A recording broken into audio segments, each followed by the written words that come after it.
All right, boys, it's 3:45 on Saturday. The card is about to start in an hour and 15 minutes, so let's get this shit over with. And I think I haven't been doing recaps because I've been being lazy, so I think after the Strickland and Fluffy Hernandez card, I think I'm just going to do a complete, first month recap of the entire Paramount era. I think that'd be a good idea. And then I don't know, I'm going to have to do like matchmaking for that shit, but yeah, other than that, I don't know what I'm gonna do for content this week, but probably nothing again.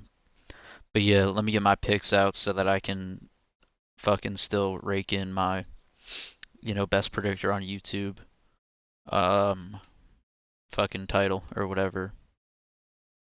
All right, first one: Priscilla Cachoeira versus Claudia Segula. See, here's the thing about women's fights: it doesn't fucking matter. I'll go with the Polish one because Poland is, Poland's just better, and she's 27, got a 69-inch reach, nice. Priscilla Cachoeira is a veteran of the UFC, could probably outdog her if she draws her into a dogfight, but I don't know. I'll go with the larger, stronger woman to win. Next fight, Gafarov versus Jakub Wiklach. Now this is actually a really good fight. Gafarov missed weight last time against what's his face, Myron Santos. Jakub Wiklach is coming off that win against Patchy Mix. Again, I'll go with Jakub Wiklach to get this one done. Poland rise up. Poland's doing pretty good economically as a country. They're on the rise, so I'll go with their fighters who are on the rise as well. And Jakub Wiklach is a lot bigger and has a grappling advantage, a jiu-jitsu advantage, I would think, in this fight. And I don't think Gafarov can strike at all, so I think Wiklach will be touching him up on the feet as well. Gafarov does nothing. He's trash. Doesn't do anything. He's not really UFC level, but he's just kind of like durable and stocky. And if you aren't good at grappling, he'll take you down and win. But yeah, I'll go with Wiklach to get this one done. Decision or submission. Next one, Wang Kong versus Eduarda Moura. I'm gonna go with Wang Kong to get this one done. Again, very fast, explosive kickboxing style from her for a woman, especially. Eduarda Moura, I don't even think she's good. I've watched some of her fights. I think I've seen her lose. But yeah, I don't know when the last time she fought was, but I'm gonna go with Wang Kong because she's a good prospect, even though she's 33. The state of women's MMA. But yeah, I'll go with her to get it done. She's actually a really good striker. Dude, these picks are so fucking shit. Next one, oh my, Javid Basharat versus Gianni Vasquez. 13-4, random Mexican dude versus one of the Basharat bros. I'm gonna go with Javid to just pick him pick him apart at range, throw a couple low kicks, land a couple jabs, move out of the way of all his shit that he's throwing back, maybe get a takedown or something, get some control time on top, potentially get a submission. Yeah, pretty like standard Basharat Bros type of fight that we're going to see here. Next one, Bruna Brazil versus Ketlin Souza. I'll go with Bruna to get this one done. She's taller, a striker, probably will do more damage on the feet. Ketlin Souza, I don't even know if she has grappling. Her takedown average, look at that, 0.30. Not going to take down Bruna Brazil. Bruna's going to get this one done by striking. Next one, Nikolai Veretetnikov versus Nico the Dodo Bird Price. Jesus fuck, dude. I mean, I don't. What do you want me to do with this one?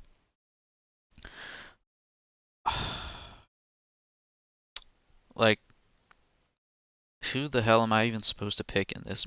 Nikolai Veretetnikov is garbage. And Nico Price is old. I'll go with Nico Price. I think he'll craft it up a little bit.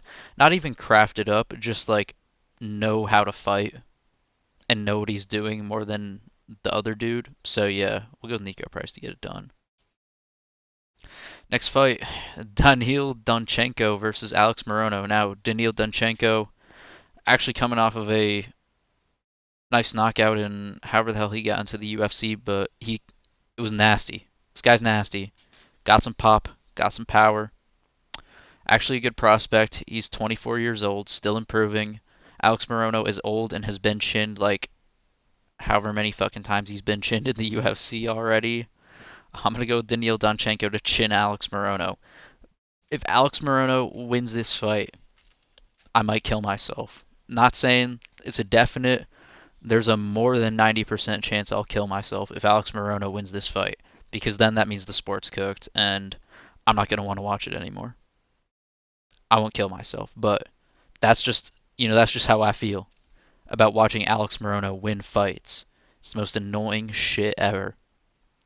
Fucking stupid. Guy's terrible. All he does is fucking, oh my god. Don't even get me started. But next fight on the card, Jacoby versus Julius Walker. Now this is actually a pretty interesting one. Not very high level, but Julius Walker, Dustin Jacoby is pretty crafty with the striking. He was a professional kickboxer in glory. He's coming off of a couple wins, a couple knockouts. Julius Walker's coming off of a smudging decision over Rafael Cerqueira. He couldn't even get a submission in that fight, and he gassed himself out grappling.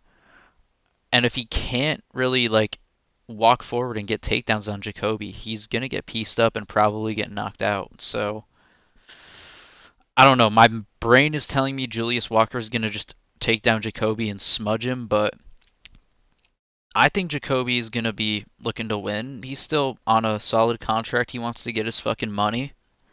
He's gonna be in there trying. He's the better striker.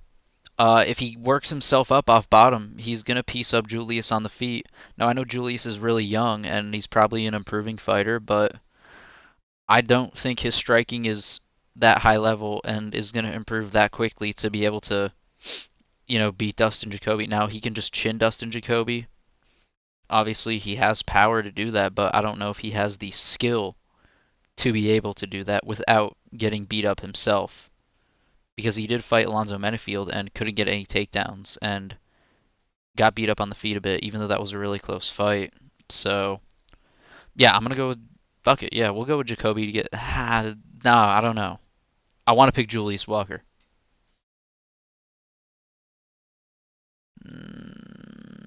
Fuck. Do I pick Julius Walker? I'm just like contemplating this in my head. This is such a like difficult one. I don't even know. The odds aren't going to tell me anything, but like I don't know. I just want to check like who's Jacoby fought that's a grappler because I think Julius Walker is like a really gifted athlete and he's huge for the division, and if he gets Jacoby down, he's going to sag him. I mean sag him. He's going to hold him down. Like I think that. I don't know, man. He beat Petrino, who gassed out. Bruno Lopez, I don't know. I'm gonna go with Julius to get this one done. I'm gonna go with the younger, fresher guy with the grappling advantage to get it done. We're gonna be safe. I want to pick Jacoby. I'll be rooting for him to win later on, but yeah, I'm just gonna pick Julius Walker to get that one done. But this is, I mean, I don't know. If it is it gonna be a good fight? Probably not. If it's on the feet, it'll be a good fight. And Julius Walker actually does have some striking, so I'm not gonna say he can't get a knockout. Like if he flukes the right hand and gets a knockout, Jacoby's old, chinny, it would make sense. So yeah, we'll go Julius. Next fight, Farid Basharat versus Gene Matsumoto. This is actually a really good fight. Like this card is actually not a bad Apex card. The problem is we're in the fucking Apex in fucking 2026. COVID was fucking 6 years ago. The UFC's retarded, decadent, it's going downhill. Says a lot about the state of our society to begin with that we're still in the apex. But we get Gene Matsumoto versus Farid Basharat. I'm going to pick Gene Matsumoto. He can grapple. Farid Basharat is not going to have the... He's not, like, they're not, like, the Basharat bros. He's not going to be physically imposing enough to be able to do something. Gene Matsumoto had a very close fight with Rob Font, where he took him down, land low kicks. He's got a nice Muay Thai style, right? He can grapple a bit. I don't think the Farid Basharat's going to be taking him down at will. Gene Matsumoto's fucking rocked up, probably on roids, right? And he has a solid Muay Thai game. He's got solid kicks. Farid Basharat, I don't know if he's going to be able to defend the lead body kick well. and I don't think he's going to be able to land a jab as effectively enough to be able to keep Gene off him. So yeah, we'll go with G Matsumoto to get this one done. And if the Bosch, if Farid wants to like wrestle, if he does get Gene Matsumoto's back, I don't think he's gonna be able to get a rear naked choke. And if he gets taken down himself, G Matsumoto's gonna wet blanket him. So yeah, or he's just gonna like work up to a base, but get a little bit of ground and pound landed on him, get worked in the cage against the cage a little bit in the clinch, stuff like that. Where G Matsumoto does have crafty elbows in the clinch, does have crafty knees in the clinch. So yeah, I think it's a bad matchup for Freed Bosch. Anybody physically imposing is a bad matchup for the Bosch Bros because they're so fucking weak and unathletically gifted. But yeah, we'll go G Matsumoto to get that one done. Decision. Next one, Mikhail Oleksiejczuk versus Marc-Andre Barriault. This is kind of, if Mikhail doesn't put Marc-Andre out in the first round, this fight will be really exciting. But I think Mikhail's going to put Marc-Andre out in like the first round. He's going to TKO him. Marc-Andre is tough. He does have a lot of cardio. He does train hard. But Mikhail, working with the fighting nerds, they're going to be improving his MMA boxing a lot. So I think he's going to be able to put Marc-Andre down. And Marc-Andre getting rocked on the feet by Shara in his last fight, which was a crazy fucking fight, would have went on my top 50 fights of the year. But I think Mikhail's going to get this one done. He can box him up. He'll piece him up. He's powerful enough to eventually put him down. So, yeah, we'll go with Mikhail to get that one done. Pretty easy, pretty clear. You know, TK on the first round. Fuck it. Next one. This is actually a really tough one because Rizvan Kuniev did have a close fight with Curtis Blades, man. He was jabbing him up on the feet, blobbing it up, defending takedowns, and all Jailton Almeida does is wrestle and just fucking lay there and do nothing. Now, he did lose his last fight to Volkov because he did 0 damage when he was in top position, and Volkov landed at least something when they were on the feet in the third round. Like he landed a couple of knees, and Jailton Almeida landed nothing. So I don't know. I think Jailton Almeida is gonna go for it and actually try to do damage to his opponent in this fight and end up getting the win. But I could see a world where I don't know. Do I pick Kuniev just to make a statement that he's because he's Russian and Dagestani and he can defend takedowns probably and he's huge, right? He's not just a blob. He is actually solid. But man, I don't know. And he had a close fight with Curtis Blades last time. That was really close, and he probably should have won. You know what I'm saying? Like he's a solid fighter. So fuck it, yeah. We'll go with Rizvan Kuniev to get this one done as the underdog. Why not? If he shucks off a few takedowns, Jailton Almeida is gonna gas out, and he's stocky enough and plotted and like rocked up enough. Unlike Volkov, who just didn't have the speed to defend a takedown and was playing jiu-jitsu on bottom for some reason. I don't know. And even then, Volkov was able to reverse Jailton Almeida on bottom and get up a few times. So I don't see why Kuniev, who should be a better grappler than Volkov, would be able to do that as well. Would not be able to do that as well. So yeah, I'll go with Rizvan Kuniev to shuck off some takedowns, jab up Jailton Almeida on the feet, right? Land some damaging shots on him on the feet. Do essentially what he did to Curtis Blades, but because Jailton Almeida is worse at striking than Curtis Blades, it'll be like an even more clear decision. Yeah, that's what I'm going to go with. Kuniev. Alright, next fight on the card, Horiguchi versus Albazi. This is a really good fight. Not really, because Albazi's just going to stand there and get pieced up by Horiguchi. I'm going to go with Horiguchi to fuck Albazi up. I hope he does, because we hate Amir Albazi on this channel. He's annoying. The guy never fucking fights. He got gifted a fucking DEI decision against Kai Kara-France the one time for fucking no reason, even though we hate Kai Kara-France on this channel as well. But Albazi just sitting with a fucking top 5 ranking and never fighting anybody like a fucking bitch pisses me off. And he's trash, can't box, got pieced up by Moreno. We'll go with Horiguchi to fuck him up. Belt to ass. Just, yeah, Horiguchi by BTA. And then we get to our main event, Mario Bautista, Vinicius Oliveira. Mario Bautista's gonna win. He's a better grappler. He can probably take Oliveira down if he wants. Oliveira's striking is trash. He's like really open on the feet. Mario's got solid enough boxing to be able to land on Oliveira.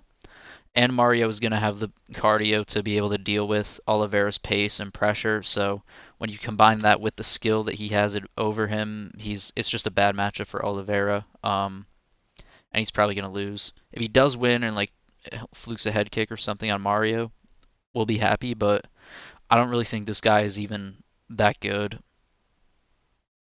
So he lost the first round to Kyler Phillips pretty clearly, but Kyler Phillips has only one round of fight in him and then just lost.